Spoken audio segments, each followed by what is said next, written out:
ባንቴሮ ፍቅሩን ለሔዋን ገልጦላታል።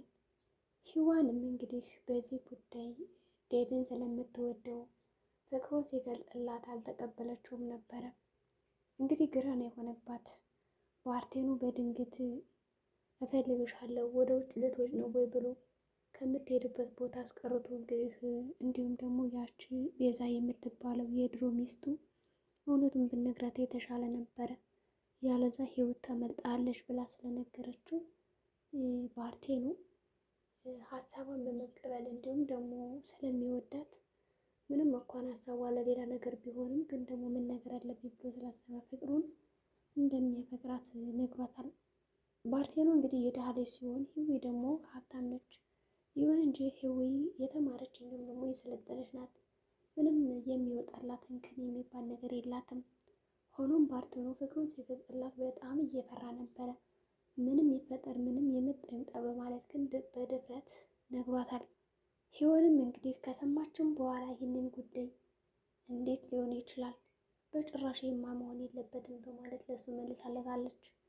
ባርቴኑም እንግዲህ አይ እንደዚህ እንደምትይኝ አውቅ ነበረ፣ ግን ደግሞ ከኔ ጋር ያለው ስሜት ከአንቺ ጋር ያለ መስሎኝ ነበረ፣ ግን አንቺ ካልሄድሽ ምንም የሆን ነገር የለም በማለት ይቅርታ ጠይቋት አዝኖ በነበረበት እንግዲህ ወደ ውጭ ይወጣል።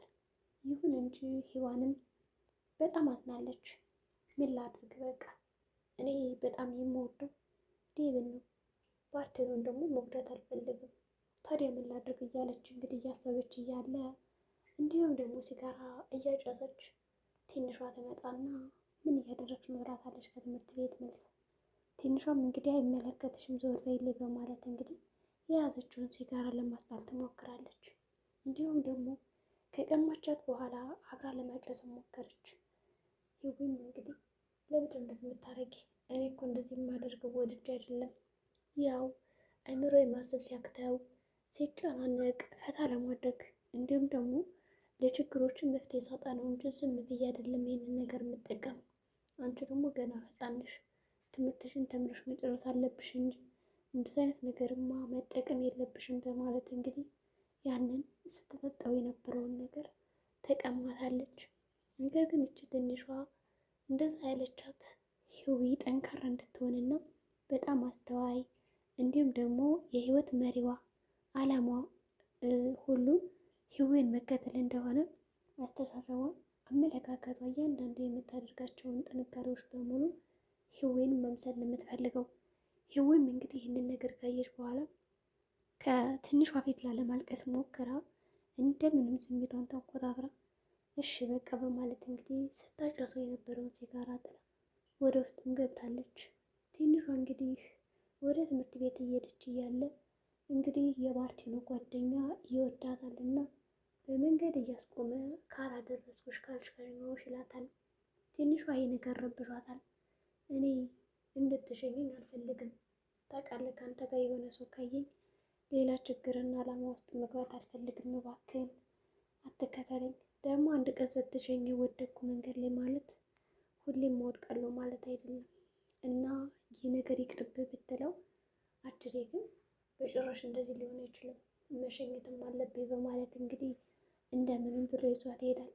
በእርግጥ ይህ ጓደኛቸው የቤዛ ፍቅረኛ እና ከሱ ጋር ስትማግጥበት የነበረችው ነው። ይሁን እንጂ አሁን ላይ ቤዛን የሚፈልጋት አይመስልም። የሚፈልጋት እንግዲህ የቤት ሰራተኛ የሆነችውን ትንሿን ሲሆን ትንሿ ደግሞ ይህ ነገር ምንም ደስ አላላትም። ይሁን እንጂ እንደምንም ብላ እያጉረመረመች እንግዲህ ወደ ትምህርት ቤት እንዲሸኛት አድርጓታል። ከሄደችም በኋላ አጀሪት ቤዛ አይታችሁ ስለነበረ እሺ እናንተ ሁለት ሰዎች ምን እያደረጋችሁ ነው?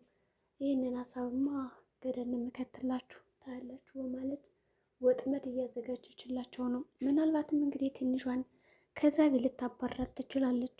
በሌላ በኩል እንግዲህ ባርቴኑ ፍቅሩን ከገለጸ በኋላ የህዊ መልስ በጣም ደባሪ አልነበረም። ብቻ አስከፍቶት እንግዲህ ግቢ ላይ ቁጭ ብሎ ሳለ የቀድሞ ሚስት የሆነችው እንግዲህ ቤዛ ትመጣና እኔ እኮ በጣም ነበር የምወድ ያኔ ምንም ነገር ሳይኖርህ አፈቅርሃለሁ፣ ሁሉን ነገር ችዬ አብሬ ኖሬያለሁ። አሁን ምን ተገኝቶ ነው ግን እንደዚህ ወደ እሷ እያስኬደ በማለት በጣም ተጠይቀዋለች። እሱም እንግዲህ ባርቴኑ ታውቂያለሽ፣ አንቺና እናትሽ እኮ ገንዘብን መጠጥ አድርጋችሁ ነው የበላችሁት። እኔ ለእናንተ ስል ያልሆንኩት ነገር የለም ነበረ፣ ግን እናንተ በተቃራኒው ምን አተረፋችሁልኝ? ምን ሰጣችሁ? በማለት ይጠይቃታል። ቤዛም እንግዲህ እንዲህ እሱ አይመለከትም፣ ያው ድሮስ ምን ላድርገህና ነው? አንተ ነው እኮ እንግዲህ ሰርተህ ማስተዳደር ያለብህ፣ ወይ ክብርን ጠብቅ ወይ ደግሞ ተፈሪ ሰው ሆነህ ቀጥል።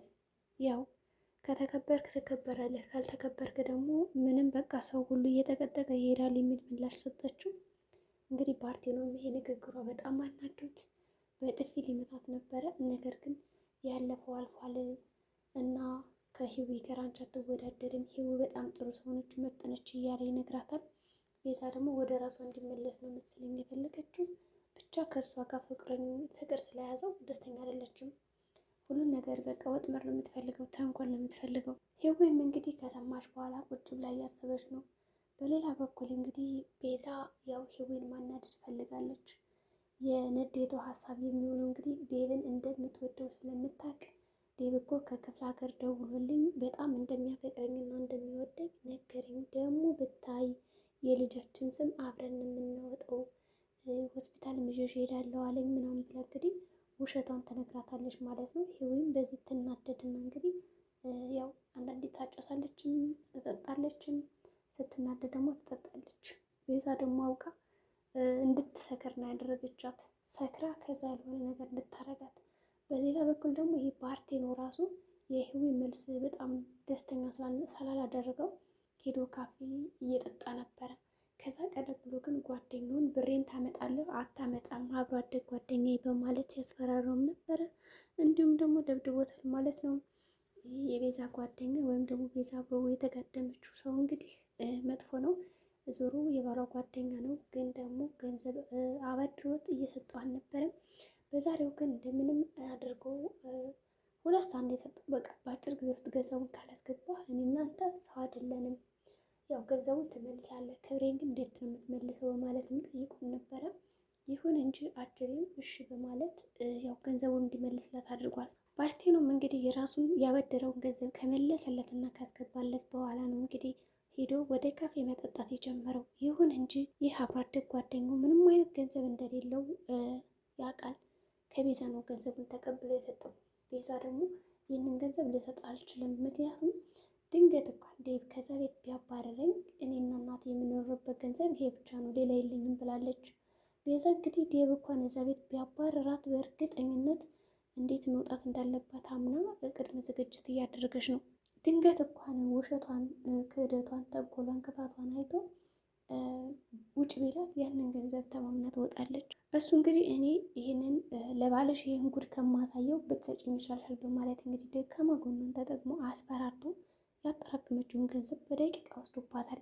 አሁን ባለቤቷ ዴቭ ቢያባርራት ገንዘብ የላት ምን የላት ወዴት ነው የምትሄደው እናቷን ይዛ? ይሁን እንጂ ከባርቴኖ ጋር ራሱ በጣም ክፉ ነገር ሲነጋገሩ ነበረ።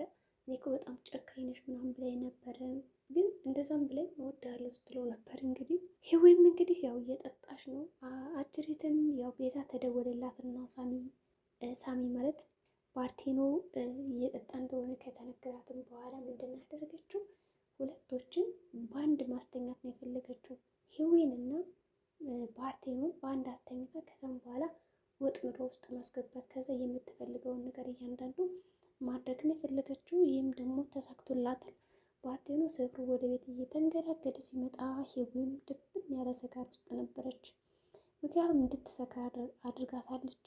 እንግዲህ ሳትፈልግ በግድ አንድ ላይ እንዲሆኑ ፈልጋ ይመስላት እንግዲህ ቤዛ መጠጥ እንድትጠጣ ያደረገቻት ህዊን አውቃ ያው ዴቭን እንደምትወደው ስለምታውቅ ደካማ ጎኗን ተጠቅማ፣ እንዲሁም ደግሞ ይህች ህዊ የጠጣችው ደግሞ በጣም ቀንታ ነው። ለምን እሷን መረጥ በሚለው ታናታና ቀንታ ነበረ። ግን እንደምንም ብላ አጠጣቻት፣ ሰከረችላት።